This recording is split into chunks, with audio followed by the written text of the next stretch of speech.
भारतामध्ये एचएमपीव्हीचे रुग्ण सापडल्याचं चिंतेचं वातावरण आहे। मात्र एचएमपीव्ही हा व्हायरस धोकादायक नसल्याचं डॉक्टर गंगाखेडकर यांनी स्पष्ट केलेलं आहे, म्हटलेलं आहे। एचएमपीव्ही पासून होणाऱ्या आजाराला घाबरू नका असं सुद्धा डॉक्टर रमण गंगाखेडकर म्हणालेले आहेत। एचएमपीव्ही आजारामध्ये फार तीव्रता नाही असंही त्यांनी स्पष्ट केलंय। कोविड आणि एचएमपीव्हीची तुलना होऊ शकत नाही, मात्र हात धुणं, मास्क वापरणं अशी काळजी घ्या असं आवाहन सुद्धा डॉक्टरांनी केलंय। डॉक्टर गंगाखेडकर हे Indian council of medical research या संस्थेचा साथ आणि संसर्गजन्य रोग या विभागाचे माजी राष्ट्रीय प्रमुख होते। त्यांच्याशी संवाद साधला आमचे प्रतिनिधी ज्ञानेश्वर यांनी। पाहूया।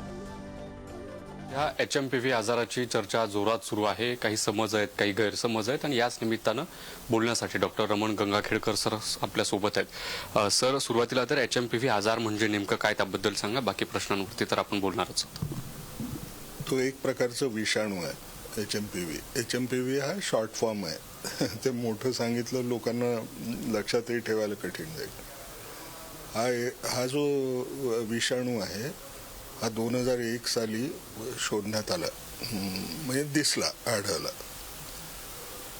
हा विषाणू जो असतो तो सर्दीसारखे लक्षणं बनवतो।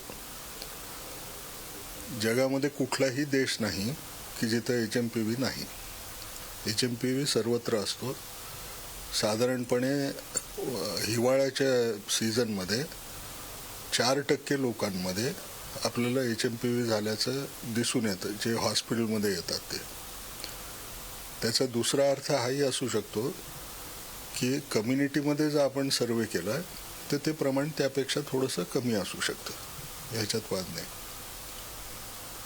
हा जो विषाणू आहे हा रेस्पिरेटरी इन्फेक्शन म्हणजे श्वसन संस्थेला आजार उत्पन्न करणारा विषाणू समजला जातो।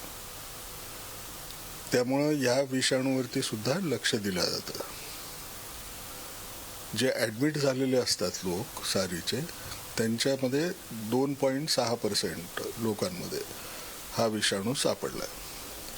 याचा दुसरा अर्थ काय की हा विषाणू भारतामध्ये पूर्वीपासून होता।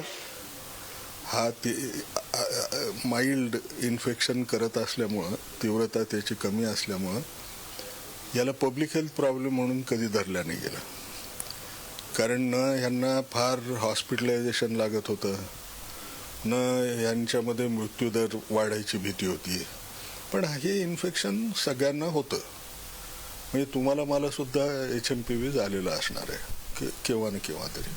तीव्र म्हणजे त्याला जास्तीत जास्त न्यूमोनिया होऊ शकतो, पण तो बरा होतो का? बरा होतो। त्याला स्टिरॉइड्स वापरतात, स्टिरॉइडची औषधं दिली की ते नॉर्मल होऊन जातं। साधारण 6-7 दिवस तो पेशंट राहू शकतो आजाराने। म्हणजे ह्याच्यामध्ये फार वेगळी औषधं किंवा तीव्रता नसल्यामुळं ह्याकडे फार लक्ष दिलं गेलं नाही। हा आजार आता आपण दरवेळेला ऐकतोय, बातम्यांमध्ये येतं, पहिल्या 2 केसेस दिसल्या, पहिल्या 4 केसेस दिसल्या, मग आता 5वी केस दिसली।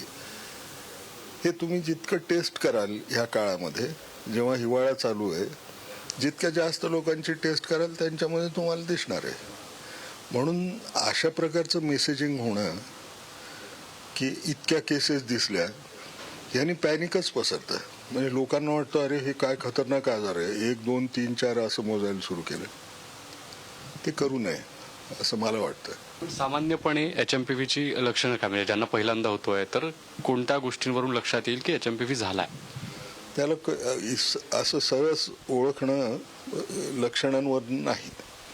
म्हणजे साधा सर्दी, खोकला, ताप आला, काही लोकांना लोअर रेस्पिरेटरी म्हणजे खालच्या ह्याच्यामध्ये इन्फेक्शन झालं। पण हे काय फार वेगळं आहे का? फार वेगळं काही नाही, साधं सर्दीसारखंच आहे। त्यामुळे त्याला असं लक्षणावरून आपल्याला समजणार नाही की हा आजार कुठला आणि तो आजार कोणता आहे ते। कारण अशा प्रकारची लक्षणं अनेक व्हायरसेस कॉमन कोल्डची जी असतात ती त्यांच्यामध्ये दिसून येतात। त्याला ओळखायचं असेल तर तपासणी करावं लागते। आता कमी आहे, पण एक माझ्याही पाहण्यात आलं, काही जिल्हाधिकाऱ्यांनी बैठका सुरू केल्या। पुण्याची गोष्ट म्हणाल तर पुणे महानगरपालिकेनं क्वारंटाईन वॉर्डची तयारी सुरू केली। म्हणून थोडं लोक जेव्हा हे बातम्यांमध्ये पाहतात तेव्हा क्वारंटाईन वगैरे करण्याची काहीच जरुरी नाही. हे माइल्ड इन्फेक्शन आहे, एकाकडनं दुसऱ्याला लागणारच आहे.